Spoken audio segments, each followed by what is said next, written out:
Before getting into anything at all, the title is a reference to an actual line in this book, and I have to know, Alexa, who did this to you? Who said that slick with disappointment was a good phrase?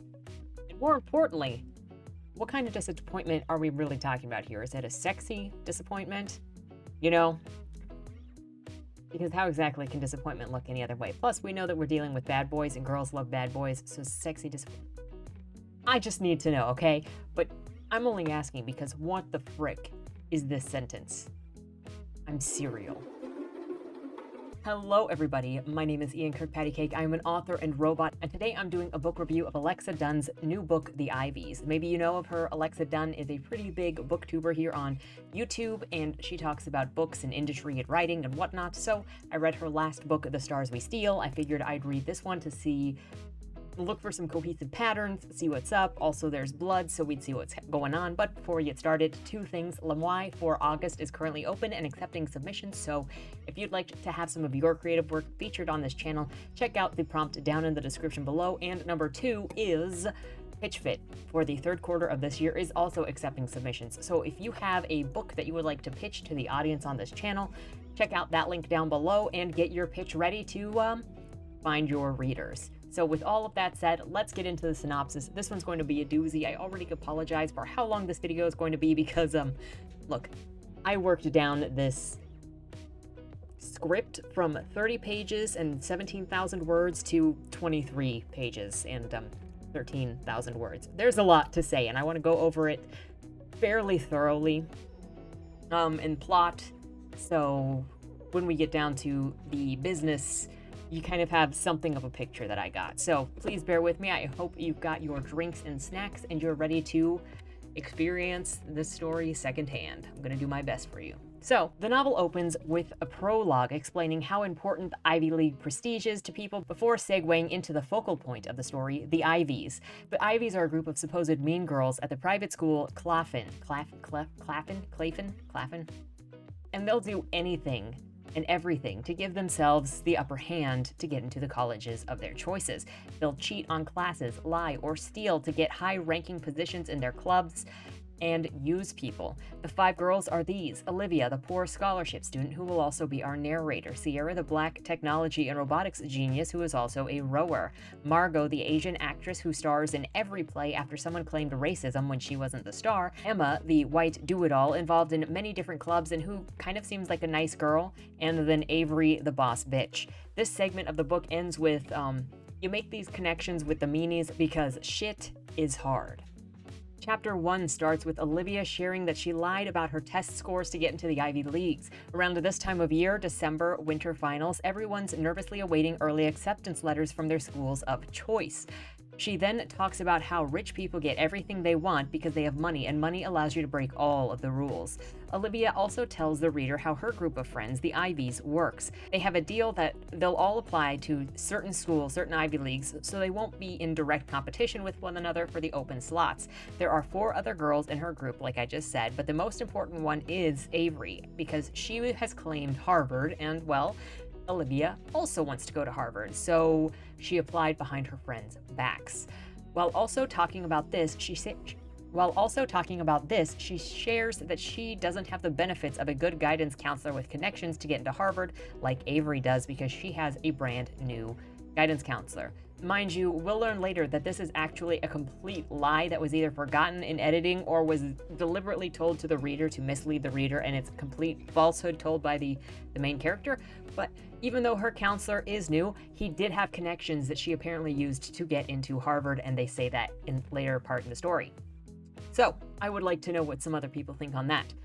From here, Olivia goes off to her journalism class where she ogles Eth, a Canadian who doesn't have any social standing and who waved at her in the lunchroom earlier, but now Olivia tells us how they aren't friends anymore because they competed over the chief editor position and things got ugly, and now he's supposedly bitter. Just ignore that little in the lunchroom where she ignored him. It feels like it's trying too hard to be mean girls, but also she didn't actually want to commit to making certain characters completely mean.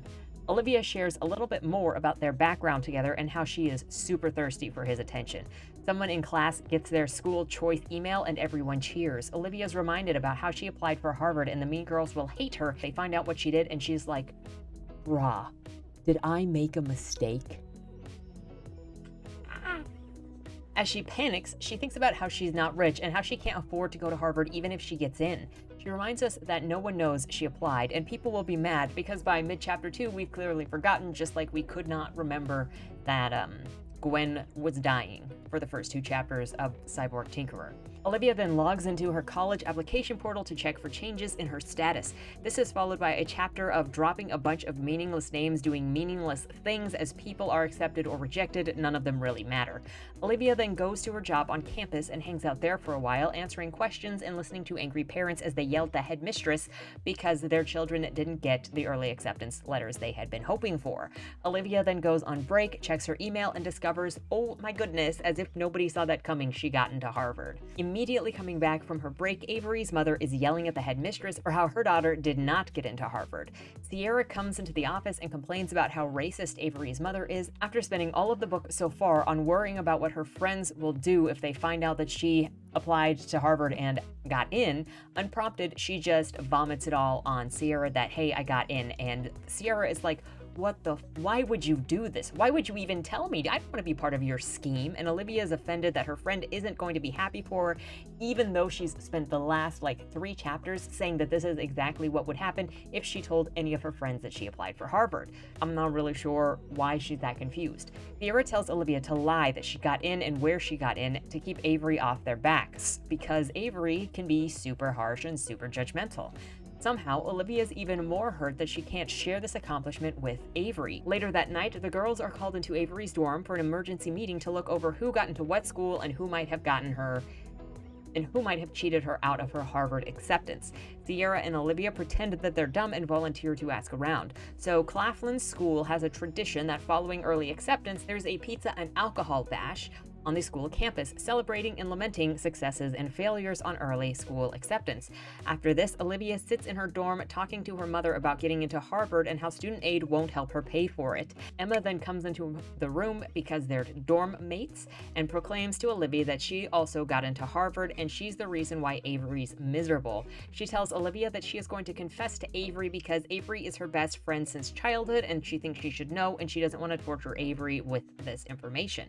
Olivia insists that she needs to keep it alive forever because Avery shouldn't know this, even though she just had to be told by Sierra not to do the same thing.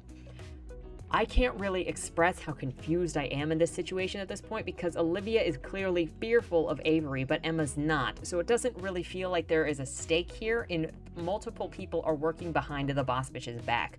Almost like the consequences are cosmetic, cause a false sense of tension.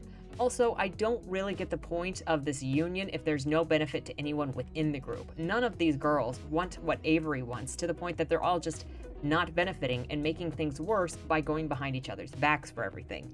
Anyway, at the pizza and beer party, Olivia talks to a classmate named Rebecca Ito and learns that she did not get into Harvard because she didn't even apply since she didn't want to get into Avery's crosshairs. Olivia then sits down with Avery and they binge eat carbs and fight cattily back and forth. Avery gets up, Ethan, the love interest, sits down, and he talks to Olivia. For a while, she's bitter at Ethan for making her owe Avery after trying to cheat her way to the chief editor position. The cheating attempt ultimately failed, but she is still in debt. Between hating him for this, she alternates with OMG, I have such a crush on this dude. Tyler, Avery's stepbrother and Emma's boyfriend, walk up looking for someone, and Avery's voice screaming, "You bitch," echoes into the room. As you might have guessed, Avery and Emma are in a fist fight because Emma told Avery that she got into college. The two are forced apart. Avery says, "I'm going to kill you." She tries to throw a beer at Emma, but it hits Olivia instead. Olivia feels humiliated now, covered in beer, and is mad that her favorite dress has been ruined. She snaps at Emma for telling Avery about the college acceptance because obviously, Olivia is an image of virtue over here, and her favorite party dress, is ruined because you wanted to tell the truth, Emma. You total bitch. Emma walks off since obviously she doesn't have any support from any of her friends, and Olivia returns to the dorm to change clothes and texts Sierra to let her know that she'd already left because her dress is ruined. Then she passes out.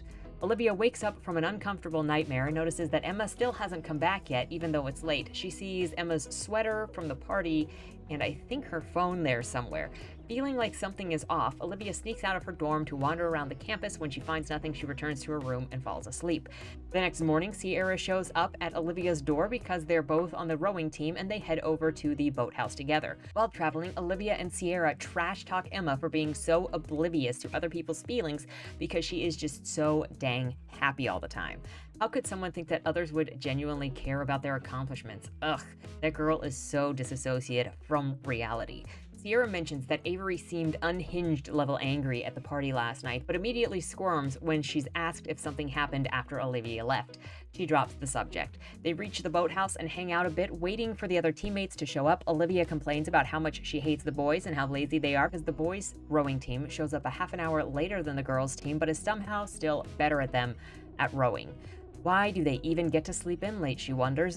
Then Olivia and Sierra approach the pool where Emma's lifeless body is floating. Dead. Dun dun dun.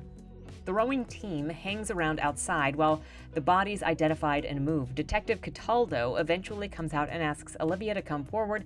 Olivia thinks that she's going to have to be the one to tell Emma's parents what happened for some reason. Tyler comes running into the boathouse sobbing. Everyone is consoled to some mildly official capacity and told a counselor is coming soon to help students deal with the grief. The body is removed. While standing in the empty boathouse, Avery says, "I wonder if Harvard will reconsider." And now Olivia wonders if Avery killed Emma. Olivia tells the cops and her mother about Emma, nowhere near crying the whole time. She knows for sure that this is murder, though. She plays the stages of grief through her head as if to see why she isn't and hasn't cried about the situation yet, but in trying to determine what stage of grief she's in, she looks more like a psychopath trying to determine what behavior is appropriate for her to fake at this time to not look off. For the most part, all of Olivia's emotions in this book seem superficial. She goes off to hang with the still living Ivies and determines that she's dealing with death just fine, no worries. The school headmistress calls in the Ivies to talk to the detective again now that Emma's death has officially been labeled a murder.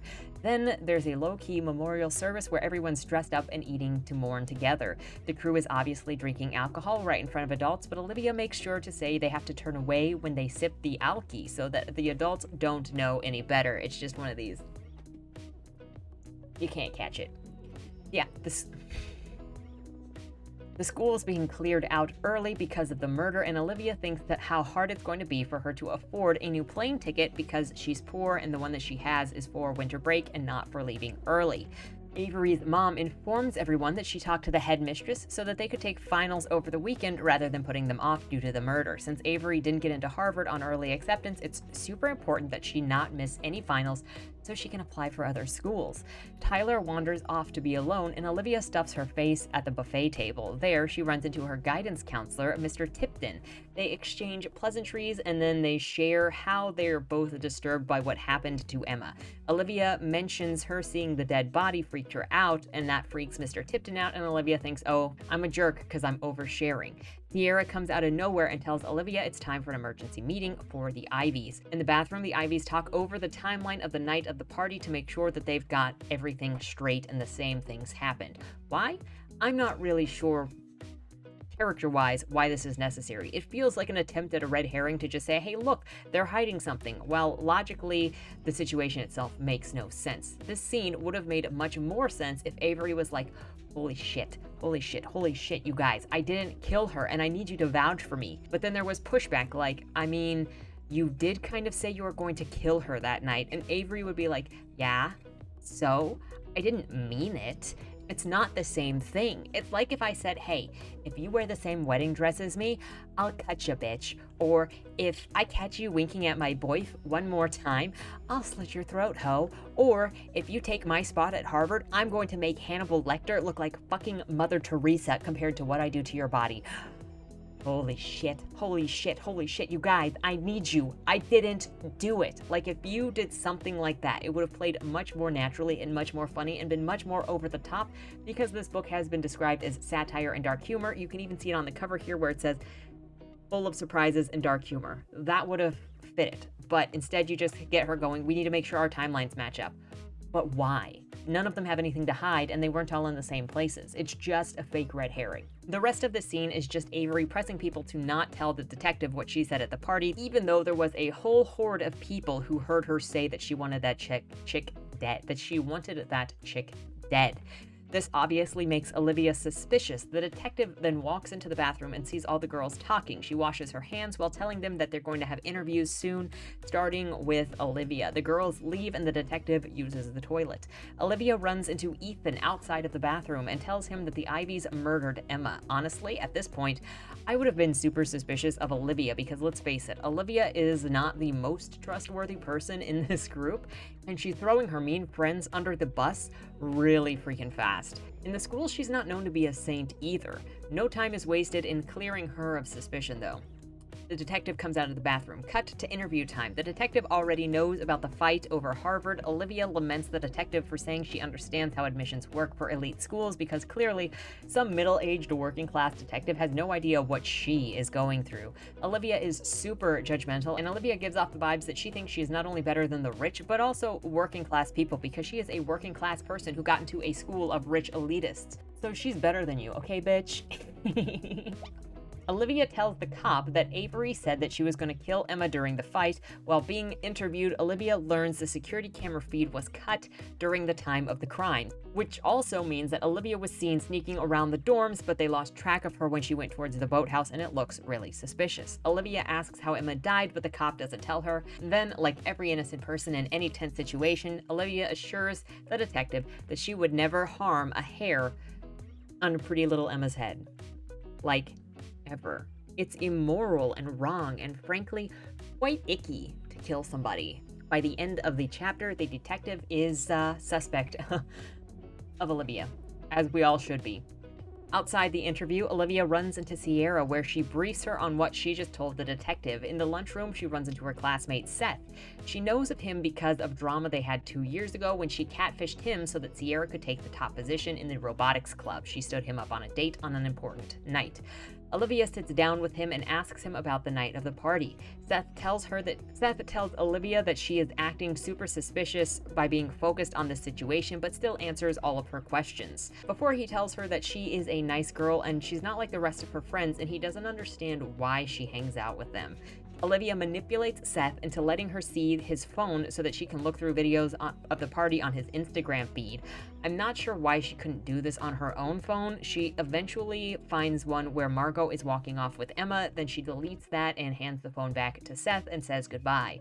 While stuffing her face with the remainder of her lunch, she sees Rebecca Ito again and calls her over. She says to Rebecca, "You said that you thought LBRY killed her at the memorial." Instead of questioning Olivia and going, "LBRY sent you to finish me off next, huh?" Rebecca just immediately trusts Olivia, as you do. And then Olivia lies, saying all her friends have ever done is cheat. They've never done anything worse to anybody. Still, it says a lot about Olivia that she thinks even cheating is fine.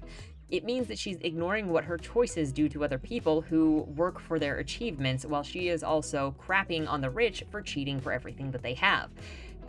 She's kind of doing the same thing, but justifying it because she's poor. Rebecca accepts everything Olivia says without question when Olivia says that she's ignorant of everything that all of her friends have ever done, and even basically goes, "Oh, honey, you're so naive if you think your friends are good. Look, let me tell you what your friends really do." And then Rebecca drags Olivia off to a bathroom where she should have been murdered, but she wasn't. And so then Rebecca tells Olivia that her friends cheat and steal and break people up to destroy their grades. Rebecca tells Olivia to ask the rowing team about it and just assumes that Olivia's ignorance is genuine. Probably because she's the main character and you're not allowed to question the main character. The main character is always genuine. Now, there's a confliction in this moment that needs to be brought up, in that Seth said Olivia was unlike her friends, but Rebecca says the entire school talked behind Olivia's back about how she stole her position on the rowing team. So, which is it? Is Olivia talked about like a bad girl like all of the rest of the Ivies, or is she not like her friends? I don't know. It's just convenience, or else Rebecca wouldn't even be in this room with Olivia right now because she wouldn't trust Olivia. Rebecca echoes that Olivia is unlike her friends, ending this conversation by saying LBRY got somebody expelled. Later, Olivia goes to her classes, even though she knows they've all been postponed because of the murder. She finds Margot sitting at her desk, and the two decide to grab a coffee together, even though they hate each other the most in the group. Olivia mentally judges Margot for getting a sugary coffee drink, and then asks her about the night of the party, and despite Margot not liking or trusting Olivia, she just answers all the questions without any restraint or second thought. In the end, Margot leaves while saying interrogating your friend is not a good look. Olivia is like, do I even have friends, so why does this matter? Because she can't decide whether they're social convenience, occupational gain, or if she actually hoped that these chicks were friendly with her. Olivia then heads over to the journalism class where Ethan is inside and has done all of Olivia's responsibilities. Of course, he says that Olivia is way more talented than he will ever be. Inside the yearbook, there's a memorial page for Emma, partially written by her boyfriend, Tyler. Olivia alternates between the thoughts of, I don't want to cry in front of this cutie boy, and I wonder if Tyler knows that his girlfriend was a hoe. Ethan tells Olivia that the early acceptance page has been formatted and he congratulates Olivia on getting into Harvard. She panics and breaks down, asking Ethan not to tell anyone about her getting into Harvard, and also shares her suspicion that Avery is the killer. She also thinks about how much Ethan will hate her if he knows that she tried to cheat him out of the editor position that neither of them got. Ethan laps all of this up because the main characters in Alexa Dunn's books apparently are never suspicious to anyone ever and always just get what they want when they ask for it. Ethan agrees to keep the Harvard thing a secret if he can help her with the investigation of the murder because he wants to write a journalism piece that he can use for college admissions. Now, it's at this point in the story that I wish that Olivia had been guilty and was trying to frame people to take them down because she thought they were horrible while not realizing that she had become the monster she thought money and power turned people into. Once the two agreed to work together, Olivia basically passes the job of questioning anyone off to Ethan because she's got the much harder job of the two of them, being friends with the Ivies. Olivia goes over the people she needs to talk to and the lies that she needs to keep telling in order to keep the shady stuff that she did with the Ivies hidden from Ethan. After Olivia takes one of her finals, she thinks about how her cohorts are going to go home soon and the police don't want them to, but because rich people always get whatever they want because of monies, they don't have to hang around campus. Olivia then goes to see her guidance counselor, who for some reason is sitting in complete darkness. All right, Batman, cool your jets. Mr. Tipton compliments Olivia on how brilliant she is before implying that she owes him for getting into Harvard because he knew some people that got some strings pulled that got her in. Complete his comment with some wiggling eyebrows. Olivia spends the rest of the time in Mr. Tipton's office telling him that he's not allowed to tell anybody that she got into Harvard, and she thinks that she could die if he does. Tipton is alarmed and is like, dude, if you know something is going on, you need to tell someone. And Olivia just goes running out the room while yelling, it's my secret to tell. I mean, could you be any sketchier, bro? Via text, Ethan tells Olivia that a classmate named Autumn will talk to them. Olivia stops by the security station to talk to Paul, the night guard, to see what he knows about the camera situation. She likes him because he casually flirts with her, she casually flirts with him, and he tells her everything that she wants to know.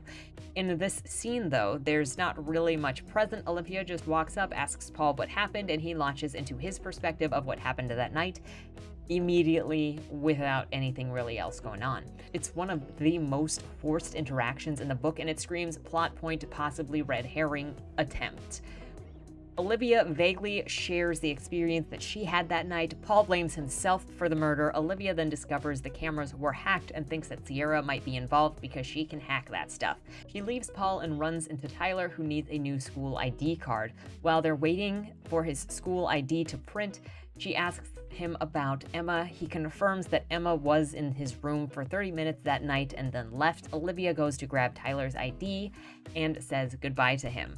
Her mother calls on the phone and tries to guilt her into finishing her senior year of high school back at home. Olivia doesn't want to. The call then ends with them agreeing to discuss this matter more during winter break. All right, and now it's time to talk to Autumn. When she sits down with Autumn, Autumn is kind of standoffish, but still just honestly tells Olivia what she thinks and that Olivia sabotaged her on varsity, and that's why she hates her.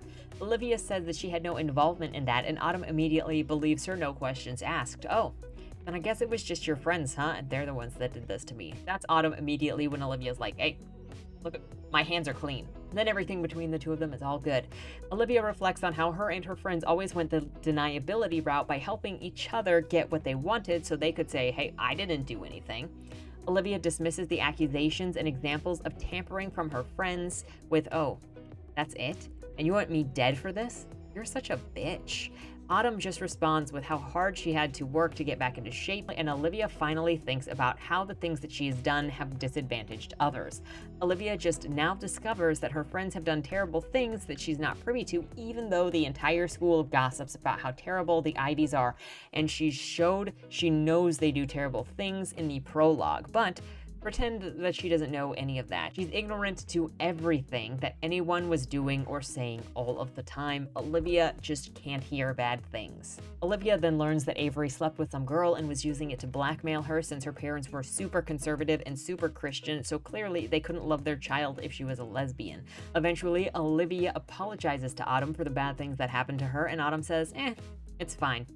I don't like you, but at least you're not evil like the others.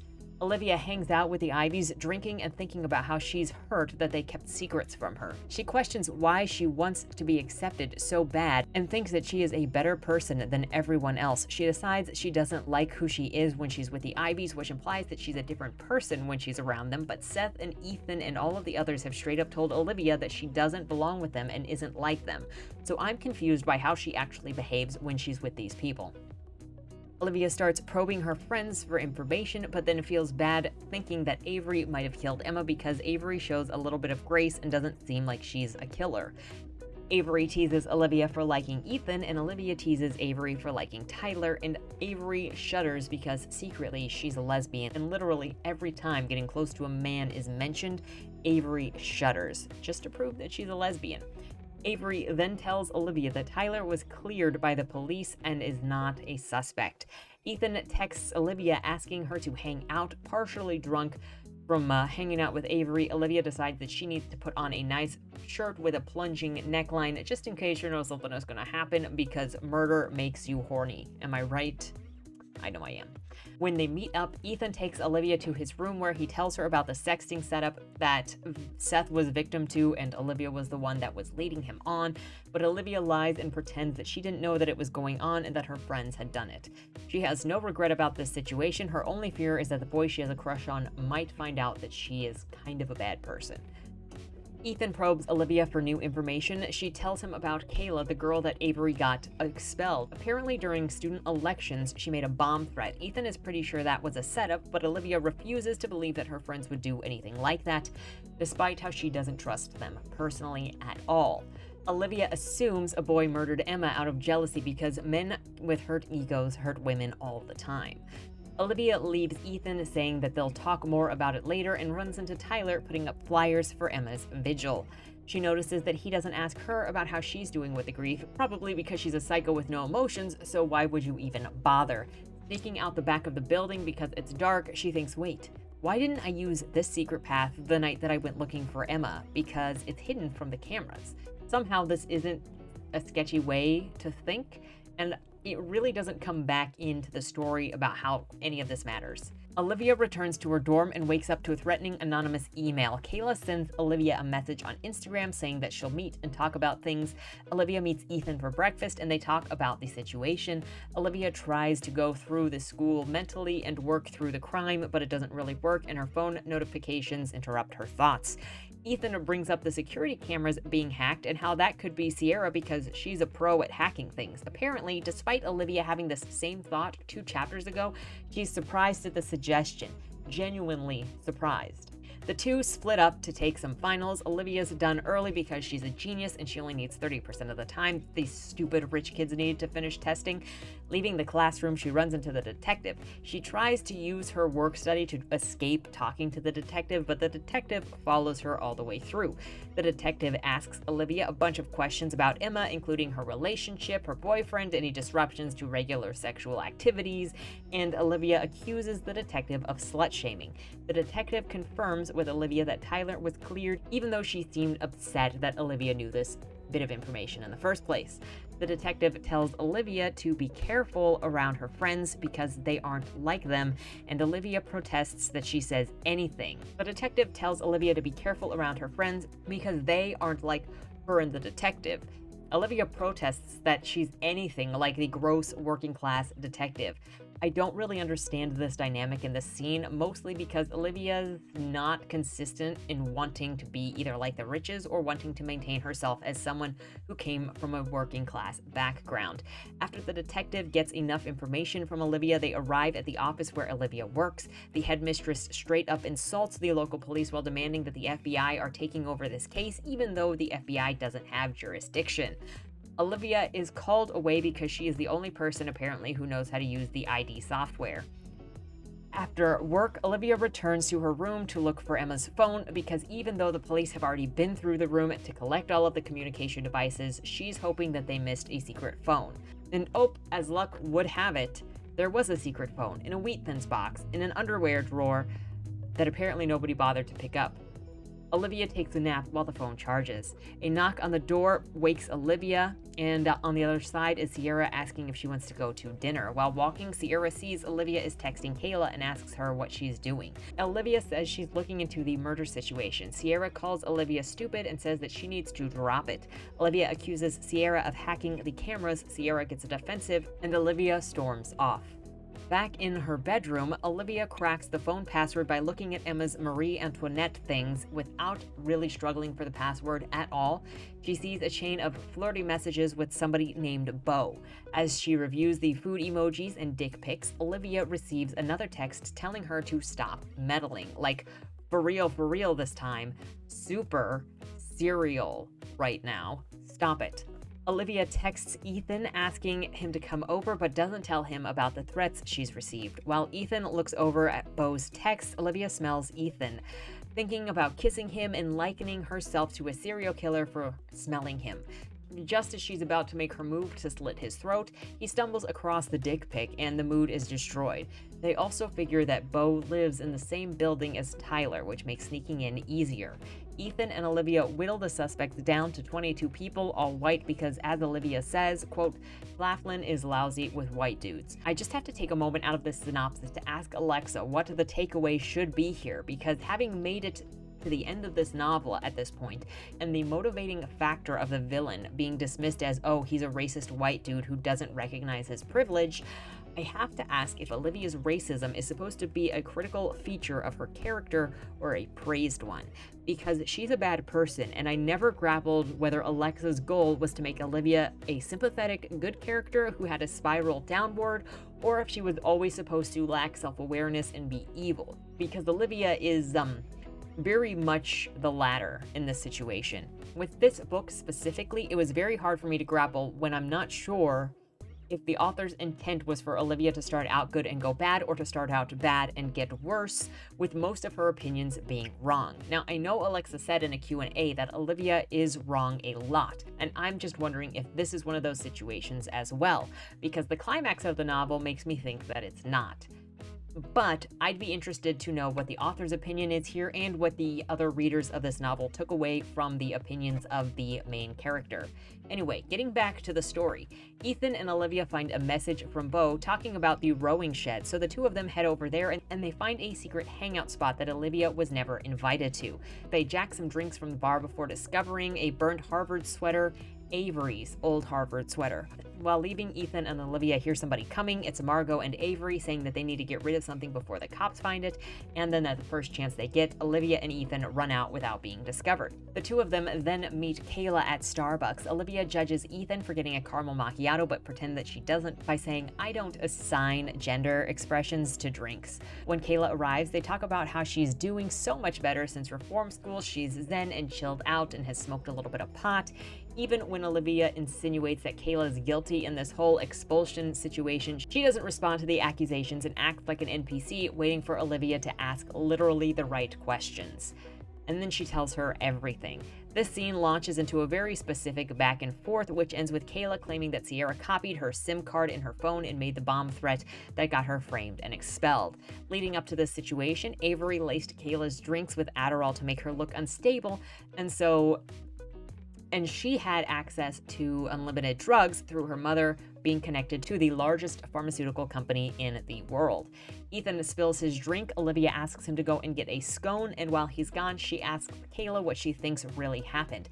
Kayla claims it was probably Tyler who killed somebody, but ultimately she tells Olivia to back off because this whole situation is super dangerous. Olivia plans to text Emma's secret boyfriend during the candlelight vigil to see if he reacts to the text messages so that she can find the suspect. Olivia heads off to the main office for her work-study job that she doesn't have to do since the office is closed, but she finds the detective there waiting to hand Emma's laptop over to the office manager so that the office manager can give it to the FBI. Since the office manager isn't there, she gives it to Olivia to lock away. Of course, Olivia doesn't just lock it away, but she also gets into it by guessing Emma's password. She has no problem, but the cops also never were able to get into it for some reason. While looking through Emma's things, Olivia discovers a folder containing huge payments for some SAT scam that she was running, getting fake IDs, taking the tests for students, getting them better scores, and then getting paid. She considers deleting this evidence, but eventually just walks away. Probably the better decision to have. She then tells Ethan what she discovered via text, and he asks her to meet him in the atrium. Olivia gets there, the room is quiet. Avery and the girls come up to Olivia angry. Why? Because it was published that she got into Harvard. Olivia and the other girls get into a catfight with each other before Avery calls Olivia a hypocritical bitch, condemning all of them when she is doing the exact same things they are. Ethan walks up, Olivia flips out at him, flips everybody off, and then runs off to her room to cry. After purging her emotions, she checks her phone to see a new notification from Kayla confirming that Tyler and Emma were running an SAT scam using Olivia's login to make ID cards so that she would look guilty if they were caught. Later, Olivia heads off to Emma's memorial with the idea in mind that everyone hates her. Emma's mom comes to the dorm and explains that she's there to pick up Emma's things so that she doesn't have to come back after winter break. All Olivia can think is, I wonder if Emma's mom is a bitch too, just like Emma, or if Emma kind of went horribly sideways. Does she know that her daughter was a cheating skank? Olivia leaves the room and sneaks through the crowd of Emma's memorial, hoping to hide from anyone that would recognize her. During the silent segment, Olivia sends a text to Beau, and Mr. Tipton, the guidance counselor, looks at his phone. In surprise and shock, he calls Emma's phone, not because he needs to find Olivia, but because he wants to draw attention to her since he now knows that she has the phone. Emma's phone rings, drawing the attention and ire of the mourners to Olivia, because what kind of jerk doesn't silence their phone during a memorial service?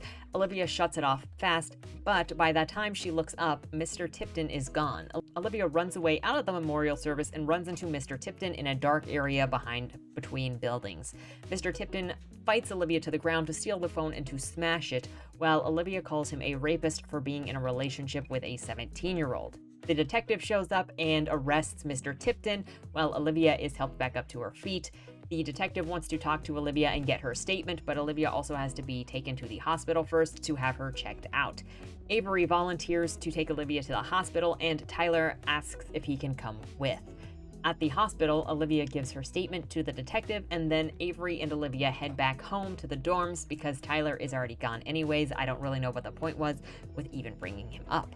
During the car ride, Avery tells Olivia that she's not a saint just because she's poor.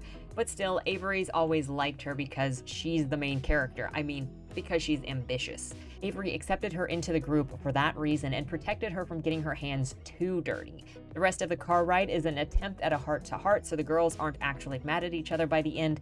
Avery says that she loves Olivia's mother, who is sassy, and she hates her own mother, who is a pushy, controlling bitch.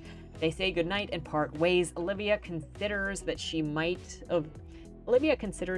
have judged Avery too harshly all this time because she was rich, which highlights how her comment that she made of "no one wins the oppression Olympics" was an empty comment, since this entire book has been her saying that she has it worse than all of the rich people, and rich people can't feel anything. I'm not sure why Olivia brought up that specific statement about the oppression Olympics, because it sounds like her mother has a life philosophy that everyone has a hard life that others can't see, and it's not a contest for who is suffering more. But Olivia is constantly undermining this message and only pretends to believe in the hardship of others when Avery expresses hardship. It's kind of bizarre, and I'm not sure what the author was going for in this situation. Upon returning to her room, all of Emma's stuff is gone, and that chapter of life is over. Now we go back on Christmas break, where Olivia celebrates the holidays with her mother, being babied and talking on the phone with Avery. Over time, they've sort of bonded, but all the while, Avery suggests they do friend things. Olivia's just thinking about how long she has to fake this relationship until she is done with Claflin and doesn't have to listen to the Ivies anymore. She laments Ethan for not talking to her after she exploded at him because she's said sorry for cheating, and she's also said that she likes him, so he should just get over any negative feelings that she has. He's a freaking baby, okay? Olivia is called back to Boston early to answer some questions by the local police department in regards to Emma's case. Avery offers Olivia a place to stay and invites her to her annual New Year's Eve party. Arriving at Avery's house, Olivia admires and covets the opulence, thinking about how she's going to work super hard to get this rich and her kids will appreciate it, unlike everyone at her school who is just selfish and mean and lazy. After settling into the house, she joins Avery and Tyler to write college admission essays and eat pizza. Olivia breaks away from this to go talk to the detective. The detective informs Olivia that because they don't have any way to hack into Emma's burner phone, they need to recreate the chat messages between her and Mr. Tipton via Olivia's witness statement. The detective shares how exactly Emma died, then suspects Olivia was involved because of the jacket and the phone being back in the dorm room. She tells Olivia that Mr. Tipton claimed she blackmailed him and shows images of that exchange. Olivia says that she didn't do any of that, and she shares her own threatening messages she received while investigating this case on her own. Olivia tells the detective about the SAT scams, the Ivies, and everything that she's been keeping from her up to this point. The detective tells Olivia to watch her back because the Ivies aren't her friends. When she leaves, she runs into Ethan. They have a moment, they kiss, they flirt, and Olivia invites him to Avery's New Year party. The theme is celebrities who died before their time, and he needed to come dressed. Avery picks up Olivia at the police station, and Olivia talks Avery into thinking that inviting Ethan was her idea because Olivia is manipulative and likes making people think that her ideas are theirs. She also thinks about how she has to keep pretending she has a relationship with Avery just to make it through this party that she was so excited to go to up until like 2 seconds ago. When they get back to the house, Avery's hired essay tutor has been hanging around waiting for Olivia so that she could help her. She admits to upcharging rich people and helping poor people for free. Almost feels like a stand-in for Alexa Donne after watching that Q&A where she says this is basically what she does, but I'm just gonna leave that at that. I was mildly confused as to why Olivia needed a tutor for her essays when she'd already gotten into Harvard, so clearly her essay writing was fine. Even the tutor says this when she goes, "Oh, you hardly need any help at all. This is pretty dang good already, unlike all of the shitty essays I've read from rich people. You know, they all suck, right? Rich people, they don't know anything. Oops, that's unprofessional, isn't it? Can you keep a secret?" The tutor excuses herself to the bathroom, and Olivia sneaks into the tutor's computer to read Avery and Tyler's college essays, judging them both. The tutor comes back, collects her things, and leaves. Now it's time for Olivia and Avery to get ready for the party. Avery's picked out a Marilyn Monroe outfit for Olivia. While she's changing, Tyler comes in and asks what Olivia told the detective because there's no subtlety in any of these characters at all, and Olivia just straight up tells him while she isn't fully dressed. Avery comes in, chases him away, and zips Olivia up. Olivia admires her big boobs hanging out of the dress. The party now starts, and Olivia is looking around at all of the outfits. Margot approaches to ask, "What the feck are you doing here?" To which Olivia responds, "The detective wanted me to talk about Emma." So Olivia tells Margot the same things that she just told Tyler. Margot feels bad about that and gives Olivia an alcoholic beverage, saying, "I think you need this," and then she walks off. Finally, Ethan arrives dressed as Labyrinth-era David Bowie because that's a cliche for millennial women for some reason. I'm not entirely sure I get it. Anyway, Olivia and Ethan grab a drink Ethan and Olivia grab a drink and catch up, but it's short-lived as Ethan wants to talk to Olivia in private. They go to her room and he asks her why she told the detective about the SAT scam. This turns into him saying that he was partnered with Emma taking tests for male scores, but clearly she was scamming him by not giving him his full cut as promised. Olivia doesn't understand why Ethan would be part of the scam since he's Canadian and shouldn't have to pay for college anyway, but it turns out that he also got into Harvard, and because he's foreign, he has to pay in full, no assistance or scholarships or financial aid, and his family can't afford it. Apparently, it's only hard for Avery to get into Harvard. Olivia's pretty pissed that Ethan lied to her about his college admissions. She slaps him and runs off to hide. She first spends a bit of time in the basement, but gets annoyed with the loud music bleeding in from the party upstairs. She then tries hiding in Tyler's room. She sits down at his computer desk where the laptop screen comes to life immediately, and she snoops in his files because she can't help herself. She finds files that looks like he was also investigating the murder. Then, before she gets too deep, she hears somebody coming and she runs into the bathroom to hide. Turns out that Tyler was just coming to use the bathroom. However, because Tyler has come in the bathroom and that is where Olivia's hiding, she screams, "Please don't show me your penis," while jumping out of the shower. Tyler doesn't even try to take it out, but does follow Olivia back into the bedroom where he starts asking her about the murder situation, and they share that the killer has to be either Ethan or Avery. Tyler says Avery scares him because they hooked up a couple of times before their parents got together. Olivia goes running out of Tyler's bedroom to find Margot and drag her off into a bathroom to question her and kill her in the bathtub. No, I just think it looks sus that Olivia is dragging all of these people into private, okay? She doesn't actually try to kill Margot, though. Margot hates Olivia. Getting back to it, Margot hates Olivia, says no, she doesn't want to talk to her, doesn't want to go with her, but doesn't resist being dragged into the bathroom. When Margot won't talk, Olivia threatens to tell the cops that Margot is obstructing justice for not talking about the relationship between Mr. Tipton and Emma.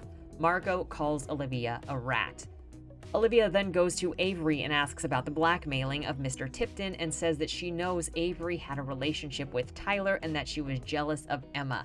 Avery shudders and screams, "I am not having sex with my stepbrother." Avery pulls Olivia into another room and warns her that she needs to back off of this detective stuff because the situation is too dangerous.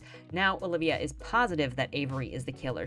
She runs outside in skimpy clothing in the dead of winter night in Boston, then blindly wanders around the house until she runs into Tyler. She explains, "Dude, I think I know who the killer is," and Tyler is like, "Nah fam, you don't," and points a gun at her. Tyler leads Olivia into the woods, telling her if only you'd stopped playing the detective, you wouldn't be in this situation. Avery appears. Tyler tells her that Avery killed Emma. Avery runs off to call the cops. In the meantime, Olivia asks Tyler about the hows and the whys of this whole situation. Tyler launches into a villain's monologue, explaining everything Olivia wants to know. Avery finally returns, saying that she's called the cops and they're on their way. She has a bungee cord and a cast iron pan. She smacks Tyler upside the head with the pan. The gun smacks out of his hand. Olivia and Avery team up. Tyler tries to manipulate Avery into being on his side because of the SAT scam, saying that they could pin it on Olivia. Olivia says she deserves to know why Emma was killed, and Tyler launches into yet another villain's monologue where he explains all of his motives in forced dialogue, saying that he was passed over for college because he was a white male, while students who had worse scores and fewer extracurriculars got into elite schools. Olivia just rolls her eyes, calling him a racist and saying how the black girl in their friends group would slap him if she was there. Obviously, now that it's come out that Tyler is Emma's killer, it's revealed that Avery's on the phone with the detective and his entire monologue has been heard, because this is exactly what Alexa Donne did to conclude her last book, and it's entirely unnatural. Avery holds Tyler at gunpoint until the cops arrive. The final chapter is a non-epilogue epilogue, which starts by saying Olivia was rejected from all of the schools she applied to or had previously been accepted to, and she had to take a gap year and work instead of going to college. She was also expelled from Claflin for the ID card scam, so she just finished her final semester of high school back at home. A year later, Olivia applied to new schools and Tyler is on trial. A film crew follows everything for an HBO documentary. At recess during the trial, Ethan comes up to Olivia to try and apologize for lying to her. Olivia rejects him and walks off. In the bathroom, she runs into Sierra, Margot, and Avery, who just get into a catfight. Sierra and Margot leave, but Avery stays behind to make amends with Olivia. Olivia is still mad because no one stood up for her and let her get expelled. Avery then shares that she's doing pretty well in her Ivy League out there in California, now dating a girl and out of the closet. Avery tells Olivia that everybody in the Ivies really liked her all along, they just didn't treat her that nice. Olivia then gets an email stating that she has received a full ride to Smith University, a sister university to Yale, mind you. This was thanks to Olivia becoming friends with Kayla and Kayla knowing somebody in the university who pulled some strings. The girls celebrate, and then Avery leaves to call her mother, Kim. A woman working on the documentary asks Olivia if she'd like to take part in the documentary, and she gives her a card. They bond over Kim also going to Smith University. The novel ends with Olivia sitting down to give an interview with Kim, and the story ends on, "This is a game, play the part, earn their trust, and take their shit." Maybe this would be more surprising if Olivia wasn't an antisocial psycho for the entirety of the book. So I'm not really sure what revelation is supposed to be here. Now that you know the story in fair detail, let's get into the comments and responses that I have to this book. Starting with the ending, because we're still here. Alexa's previous release, The Stars We Steal, ended in the exact same way as this book, with absolutely no tension. I'm not talking about the non-epilogue final chapter. I'm talking about the actual climax. Olivia first runs around Avery's house like a maniac, hiding in different rooms and confronting people at a party, including dragging them off to ask them questions. Outside in the woods, she's confronted with a gun that came out of nowhere, and then the big finale for her catching the bad guy is asking him why he did it and being bugged as the villain monologues everything, including the plans he has to set you up. Yes, a monologue and bugging end this book. There is no tension in that whatsoever. The characters don't earn the ending, and it is very few situations where a villain would out all of their evil master plans while they're still in the making. Of course, you can play with this in satire, but this book didn't set Tyler up that way. He came off as very serious. It was just a cheap ending, only made worse because throughout the entire book, whenever Olivia asks someone questions, even when they hate her, even when it's technically unethical or illegal in the cases of the detective, they always just answer all of Olivia's questions, never making her life harder and giving her no true obstacles to her goals. You know what would have been more believable for this build-up? If when Olivia grabbed Margot to say, "Hey, I need to talk to you," and dragged her off, Margot actually fought her, screaming, "Oh my gosh, I think Olivia is the one who tried to kill Emma and she's trying to take me with her." Because dragging someone across the room at a party like this, especially the first time you're at a famous party like this, is really, really freaking sketchy. Throughout the book, not a single character who should have been suspicious of her actually called her out on acting suspicious. Her friend died. She was asking a lot of questions. She was talking to a lot of people who didn't like her. And all of those people supposedly talked behind her back about how terrible she was. And immediately they were fine saying she was not like any of the other girls, and they just told her anything she wanted to know. From what I observed here, Olivia is actually the worst mentally unstable, pathological liar of the entire group, which also makes the finale even worse here. She's given an interview for a documentary, and it's supposed to be shocking that she lies and doesn't even blink at how she's playing this game and using people. But girl, you have been playing this game for the entire book.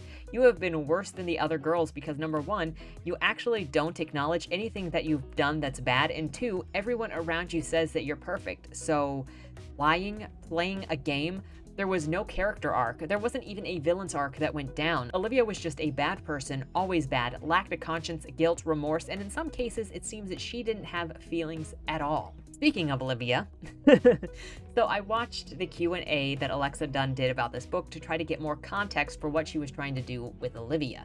I really try to focus on what the intent was for the characters to see about interpretation of the book, because I want to make sure if I'm interpreting the book correctly or interpreting it differently than what the author's intentions were. That tells me a lot about whether the author was successful at conveying what she was trying to convey. So clearly, Olivia was the not like other girls character as a poor or working class girl coming into an elitist's environment. And I know that Alexa also said this character was wrong a lot, but I'm wondering if she was meant to be wrong about everything.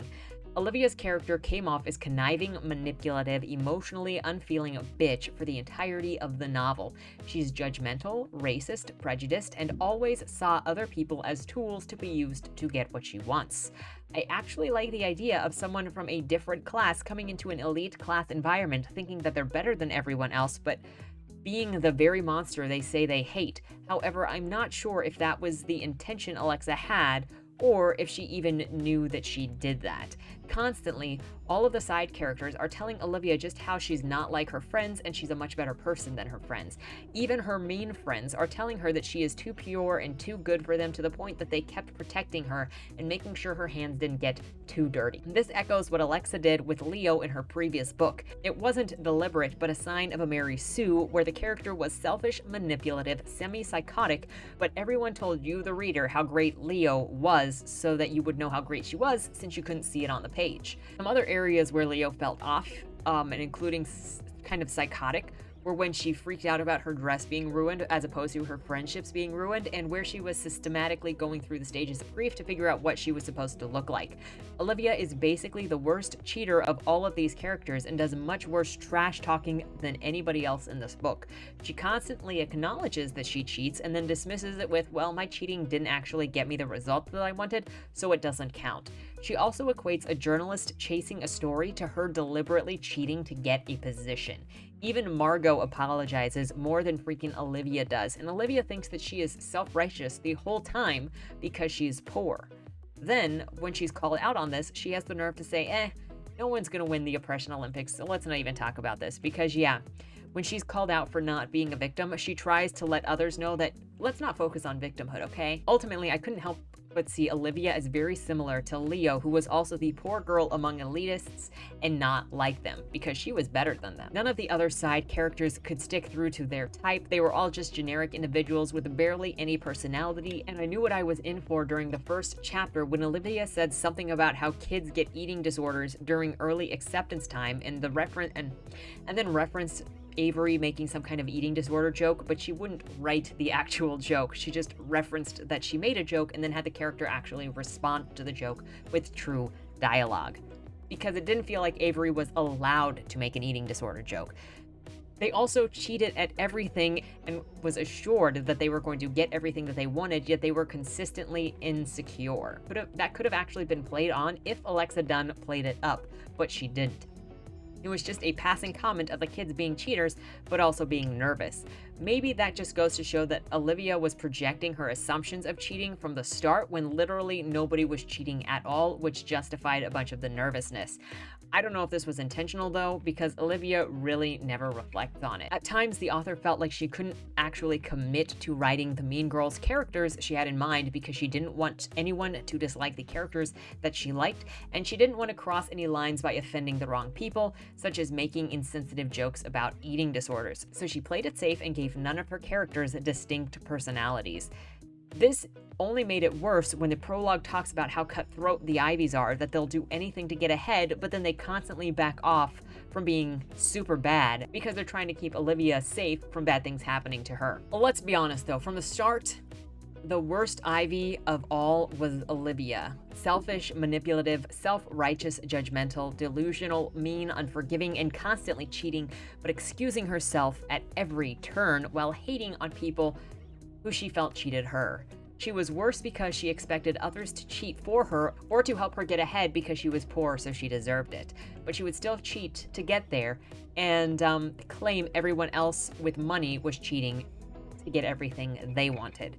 She was a projector and queen, and she still got the best possible outcome in the end, a free ride to an elite college.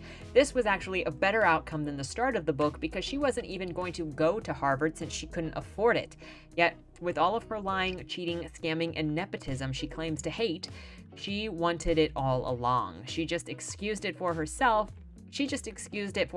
as she is different because she's poor, so she should get it. Maybe this hypocrisy is what Alexa Donne was going for, but after finishing this book, I'm not entirely sure. And also after watching the stream where she was talking about this, where the ending is supposed to be bittersweet, but it's really not. Olivia got the best deal that she could get. So I'm more curious if Alexa meant for Olivia to be evil the whole time, or if she was supposed to be decent starting out and then slowly tumbled downward.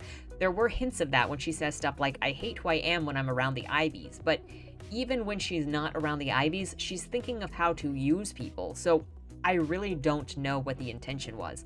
I'm more likely to drop this into the author doesn't realize that the character is bad because Leo was also a terrible person and it doesn't seem like the author noticed that.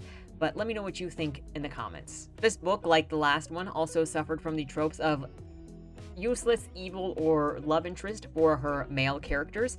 And you had another trope of Emma, who is portrayed as the nicest girl who is and kind of oblivious to how everyone else feels, but is sort of bubbly, turned into the second worst Ivy so that you wouldn't feel bad that she was dead. I sort of mentioned this in my Cruella video, where you take evil and you put it next to worse evil, and then evil doesn't look as bad. And I feel like that's what Donne tried to do with Olivia. Because if Emma just turns into a really, really bad person over time, then you're not going to feel bad that she's dead, right? On the premise. So Olivia being in the Ivies was off the premise that she couldn't tell them no because she was poor and they were mean. So she was sucked into the friends group. However, the Ivies knew that they couldn't trust Olivia, so they didn't involve her in anything. This made her seem more like a liability and left me wondering why she was even asked to join the Ivies at all. I know, the rich like charity cases, and that would have been a really fun thing to play with if this wanted to go into satire, but it didn't. In fact, just about every chance it seemed it had to lean into satire, it didn't take it. Now, I think that's because satire can offend people, and you have to turn up the exaggeration and play on stereotypes and expectations. And something told me that Alexa Donne didn't want to offend anyone, so you could point out basic things that everyone knew, like elitists and diversity on display, but you couldn't actually play with the ridiculousness of social expectations. And this makes me sad because I know that Alexa likes satire. She enjoys Jane Austen, and even The Stars We Steal is an attempted retelling of one of Austen's satires. But when I read that, there was no satire in Alexa's book. The whole thing about satire is finding social conventions, expectations, behaviors, and characters that are ridiculous in society and exaggerating them to show just how ridiculous they are, because we're kind of ridiculing the ridiculousness. Alexa never really does that. And I don't know if she avoids this because contractually she can't do it as it would anger a lot of people, or if she truly doesn't understand satire so she can't write it.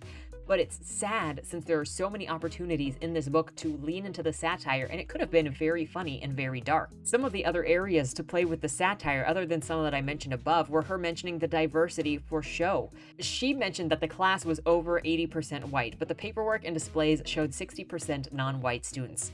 Alexa could have played that up when Emma died because they were missing a member. Imagine if Avery was like, feels lonely with only 4 people. How about we get another one? I think we could use some diversity, actually.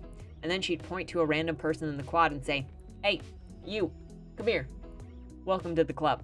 And then ignore her for the whole rest of the book because she's literally just a token. This could have even been satirized further if Avery took head count of whether her group was diverse enough after adding that new chick and going, is there any way that you could be, like, disabled? We're missing a disabled. Just think of the bitchy dialogue that could have taken place. The chick would say no in a really awkward way because that's a weird question to ask, and then Margot could have said, it's fine, we've got disabled covered. What was your SAT score again, Aves? 1450? That's pretty much retarded, isn't it? And Avery would be like, shut up, you ableist bitch. Like, there were so many opportunities for ridiculous satire and social commentaries between classes and races and virtue signaling and tokenizing and assumptions and all of that business. But I get the feeling that Alexa Donne was afraid to write truly satirical situations because satire is transgressive. And in certain political circles, you can't transgress or you get kicked out. So instead, this felt shallow and soapboxy by getting stuck on criticizing the bourgeoisie from a poor class perspective with self-righteous characters who barely have any personality at all beyond the psychoness nature of them. Anyways, this leads me to why did the Ivies take on Olivia if she added no net benefit to the group and became a liability? They even said that she was a risk. They said that she was not good at anything and there was enough of them that they already had everything covered when it came to cheating. So realistically, why did Olivia get added to the group? Again, it could have been covered if they were charitable because they like charity cases, but Alexa really didn't go there. On top of that, why did Olivia hang out with the Ivies after she got into Harvard? She obviously didn't need them anymore. She got in without their help, and quite frankly, her friendship with them got in the way of her goal, which was to get into Harvard.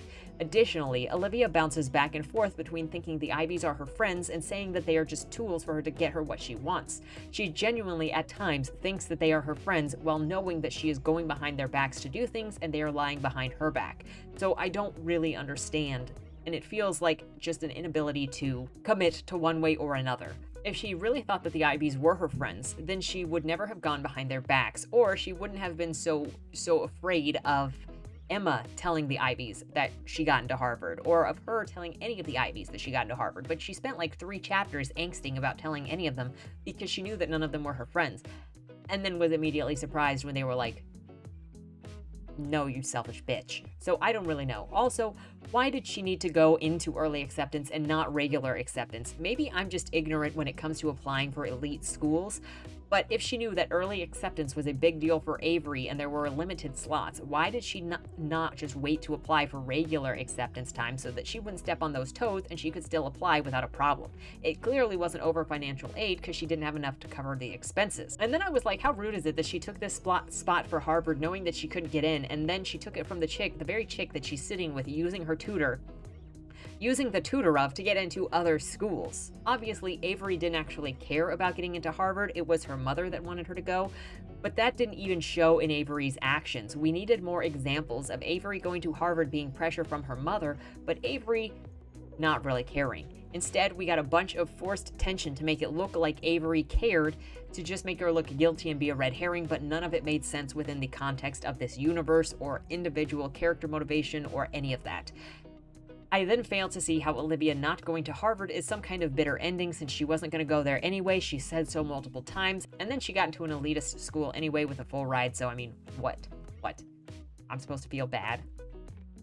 When it comes to logical issues, if the cop needed phone records for the text messages between Emma and Mr. Tipton, they'd subpoena the phone company to get that data. They wouldn't ask Olivia to tell them what the frick she saw in those messages 2 or 3 weeks ago.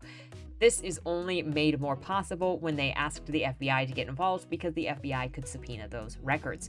Also, I couldn't tell if the detective in this situation was supposed to be a good cop or a bad/incompetent one, because she contaminated a witness or suspect in telling Olivia things that she shouldn't have known about the case. She soft blackmailed Olivia with, "I could get you for obstruction, but tell me everything and I won't," and she left evidence with a suspect. There was also a lack of understanding in how investigations work. That is, if a murder is committed, it belongs to state police, not the FBI. The FBI get involved in federal cases, which are crimes crossing state lines and violations of federal law, or the murder of a senator or public official's daughter, since they may be tied to terrorism. The FBI would not have gotten involved inside of this case, and state police and FBI generally have an adversarial relationship because of politics.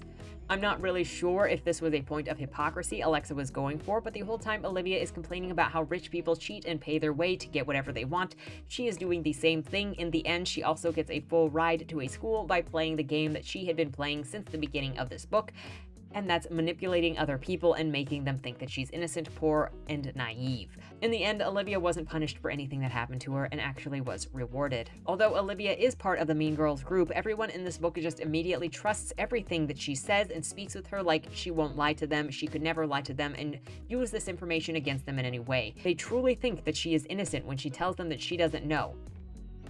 What? If she was evil, if any of these chicks were actually evil, then they would say, "You're just trying to get incriminating evidence on me so that you can use whatever against me." Her not going to Harvard because she is poor is only a cosmetic consequence because it doesn't matter, and it never did. Her not getting into any schools at the end until Smith doesn't matter because she gets something better. It's all cosmetic consequences and dismissal, and it's very similar to her saying her cheating doesn't count because it didn't work anyway. Considering how Sierra can hack and do everything, and Avery is supposed to be on top of everything, it's surprising that she wasn't monitoring acceptance letters coming in via hacking to know who got into what schools. That seems like it would have fit into this situation. How can Olivia be oblivious to the bad things that her friends do when literally everyone in school gossips about them all the time? Are you telling me that she never hears any of the rumors? Also, how is it that people kept telling Olivia that she wasn't like the other girls, but then at another point in the novel they said to Olivia that everyone liked Emma, which means Emma was also a good person? I need clarification here. Tyler was involved in the SAT scam, which is illegal, and he murdered someone. How was it that his computer was not password protected? Also, why was he still getting student IDs into late fall/December if he was replaced by Ethan with the SAT stuff a long time ago? And honestly, if Tyler was as bad of a racist a guy as the characters say he is, wouldn't it have made more sense that he'd murder some non-white students that he thought didn't deserve the positions that they got in universities instead of his girlfriend? That would have made a lot more sense considering where his rage was, because if the schools are discriminating against him, then writing an essay about his dead girlfriend isn't going to get him brownie points. But killing students that he thought were undeserving would feel justified, and he could write about the racism that is constantly surrounding him and targeting people. Also, on that point, this book actually justifies Tyler's point of view, as the main character in this book witnesses his meltdown and completely dismisses his complaints because he's a white male. There are genuinely people who are overlooked in college admissions because of race. See Harvard being sued by Asians for discriminating against them in the last couple of years. Many work their butts off in extracurriculars and above 4.0 GPAs only to be told, no, there are too many of your kind here. There's literally nothing that they can do better to get into those colleges because their races are disqualifying them. If Alexa was trying to highlight that there is discrimination and it is frustrating certain parts of the population to the point that it is making them desperate, then yes, that definitely shines through, and it shows exactly why you don't marginalize people because of their race. But she does it anyway, constantly throughout the book, so I'm not sure if that really was her point. The pacing of this book is kind of off. The first 5 chapters could have been combined into one because most of it is just exposition and name dropping. There were no collective hints that were placed throughout the book that would lead up to one way or another. It was a bunch of random pieces of things thrown together in order to mislead the reader on purpose, but never paint a full picture so then it could slam you with a surprise at the end and say, you never saw that coming, did ya? Yeah, no, because if you deliberately hide things, the reader is not going to catch them. A couple of weird and inappropriate lines that I wanted to share. One is sociopath being misused. Again, I've mentioned this in like my last 3 or 4 book reviews that it is a favorite word to misuse. And for the record, a description. Some have attempted to distinguish the two by severity of their symptoms. A sociopath may be somebody who only makes minor transgressions that don't cause serious harm or distress, but a psychopath may be described as someone who's physically violent or put others in danger. However, when one considers the DSM-5 diagnostic criteria, all of these symptoms can be found under ASPD, which is antisocial personality disorder. In order to be considered a psychopath, you have to take a very specific test that they really only administer in prison in most cases, but you can be diagnosed with antisocial personality disorder through the DSM. Anyway, hot-headed and impulsive is sociopathic, cold-hearted and manipulative is psychopathic. The diction choices in this book are bizarre throughout. Most of the special words Alexa Donne chose to insert in this book were unnatural even in regular vocabularies of smart people. I should know.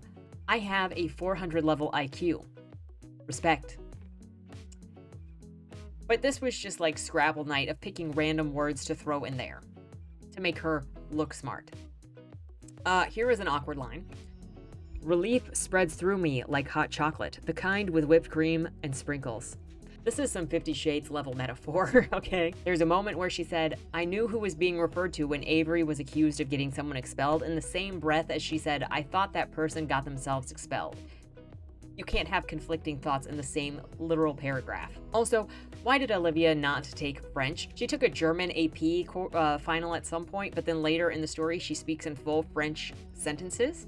It would have just made sense if she took French to be alongside Emma because she was friends with Emma, rather than taking German and also apparently knowing French enough to speak full sentences of French, and now she's some 18-year-old that speaks 3 languages, and I didn't believe it because it also didn't matter. It just made her super extra special. Finally, we have come to the closing thoughts. Okay, sorry this is so long again, but I wanted to be thorough, and there was a lot to say. So I had been hoping Olivia would turn out to be meant to be a manipulative bitch who wanted to ruin the world of the rich and take over because she hated them so much and thought that she deserved it. I would have been so down if she was actually the killer and tried to frame a bunch of people because rich people suck. But that's not where this book went. Olivia looked insanely guilty for the entire book, pressuring everyone else at school to answer her questions while the cops were walking around. If she had a reputation for being part of the Mean Girls crew, they should have all looked at her as if she killed Emma and was trying to find someone to pin it on. I was in Olivia's head, and I thought that she looked insanely guilty, especially running up to people she got into fights with years ago to question them very hard. It's such a disappointment that no one in this book lived in reality enough to actually acknowledge how sketchy Olivia actually appeared to be and how she could have been dishonest. There was no character drive in this story between any of the characters. There was little personality in the story at all. Ultimately, it was an attempt at a paint-by-number mystery where every plot point was forced, dialogue was forced, and the conclusion required inaction. That is, just ask the villain to talk about what he'd done and you'll get it on tape because that worked in the last book. None of the characters in this book could commit to being bad, and even Paul at the end of this book, the night cop who was only mentioned partially, vaguely, also fell to the bad trope of useless, evil, or love interest because he ultimately became a bad guy in not turning in Emma and her relationship with her counselor. A random side note here, at one point Olivia's judging other classmates for wanting a lawyer present when talking to the cops, while she completely waives her Miranda rights because she thinks that it looks guilty as sin if you ask for representation. Just so you know, don't let this mindset infect you. If you are asked to talk to the cops, innocent or otherwise, always get representation. It's for your own protection, and holding on to your Miranda rights does not insinuate guilt. People like this will make you think it does. Finally, and maybe I'm just a little bit jaded, but the theme, people who died before their time, really isn't that dark. If you think it's dark, then girl, you've had a charmed life, or I am just totally mentally corrupted. I will take either as the answer for this. Related, during editing, because I can get really caught up in the script that I'm writing, I did want to mention, number one, super great about this book is the cover. The cover is beautiful and fantastic, really. The cover is fantastic. And number two is I really liked the idea of an outsider coming in because she's very angry, she's very driven, she's ambitious to take over the system that she really, really hates. But all the while, she is exactly the kind of monster that she says that she hates, while everybody else around her is really playing the game mostly by the rules, where this is where it seems like all of the rich kids were super nervous and were actually really trying. Even Olivia acknowledges that, oh, this chick had to work really, really hard to get back into varsity, and oh, this chick was really, really trying to do rowing, and this chick was actually really good at this thing. So she constantly acknowledged that her peers were good at what they were doing, but she was so jaded and so biased that she thought that because they had money, they were always paying their way there and ignoring that they actually had to work for what they had, while also seeing them actively work for what they had. And with all of that around her, she was actively cheating, justifying her own cheating while seeing other people succeed because she thought she just deserved to be the best because of that specialism she got from being poor. I really liked that perspective, and I wish that it had been played on more, and I wish it had added more contrast to show just how twistedly wrong Olivia was, because I think it's a sad thing that I can't tell if Alexa was trying to make that statement or if it was an accident. And I would probably be more likely to assume that she was trying to do that on purpose if I hadn't read The Stars We Steal prior and seen the same kind of selfishness in Leo, with it being unaddressed and Leo supposedly being a heroine. So I would really be interested in knowing what the intention was here or what other readers got from this situation, because I really did like the dynamic and I wish it had been played up more because I liked it so much. So, you know, not to end this totally long, fairly critical book review on that note, if it weren't for all of the illogical things that happened within the plot, specifically no tension or resistance to anything Olivia was doing, I probably would have liked this book a whole lot more, but I have an issue with not being able to overlook lack of logic in character interactions, so that's my bad. But I'm looking forward to your guys' thoughts. Anyway, those are my thoughts on Alexa Donne's The Ivies. What do I know? I am just a robot, so I look forward to your questions, discussion points, observations and everything down in the comments below. Have you read this book? Will you read this book? What were your takeaways?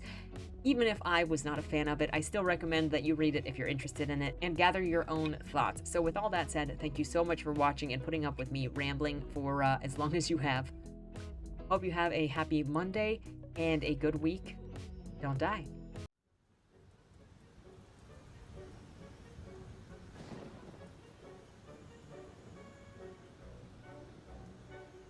The only people who should come are those who want to meet their monsters. If this is what Agatha wants, I don't know how we can even dispute it.